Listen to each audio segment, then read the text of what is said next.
Busy life, మారిపోయిన ఆహారపు అలవాట్లు, తిండి విషయంలో సరైన సమయాన్ని పాటించకపోవడం వెరసి గ్యాస్ట్రిక్ ప్రాబ్లమ్స్ తీవ్రమవుతున్నాయి. వయసులతో సంబంధం లేకుండా చిన్న పెద్ద అందరినీ అల్సర్, గ్యాస్ట్రిక్ పెయిన్ వేధిస్తోంది. జీర్ణాశయంలో ఆహారాన్ని డైజెషన్ చేసే యాసిడ్స్ హెచ్చుతగ్గుల వల్ల కడుపు నొప్పి, గ్యాస్, వికారం వంటివి వస్తుంటాయి. గ్యాస్ట్రిక్ సమస్యను ఎదుర్కొనేవారు ఆహారాన్ని కొద్ది మొత్తాల్లో తినాలి.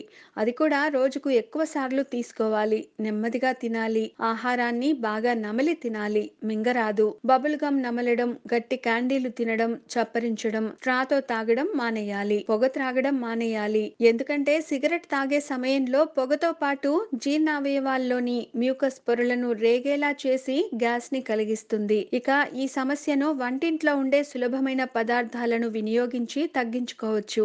ఇంగువను దోరగా వేయించి పొడి చేసుకుని పావు చెంచాడు మోతాదుగా వేడివేడి అన్నంతో మొదటి ముద్దతో కలిపి తినాలి. ఆకలి లేకపోవడం వల్ల పొట్ట ఉబ్బరిస్తుంటే జీలకర్రను దోరగా వేయించి పొడి చేసి అర చెంచాడు నుంచి చెంచాడు మోతాదుగా భోజనానికి ముందు అరకప్పు వేడి నీళ్లలో కలిపి తాగాలి. మజ్జిగ ఎసిడిటీని తగ్గిస్తుంది.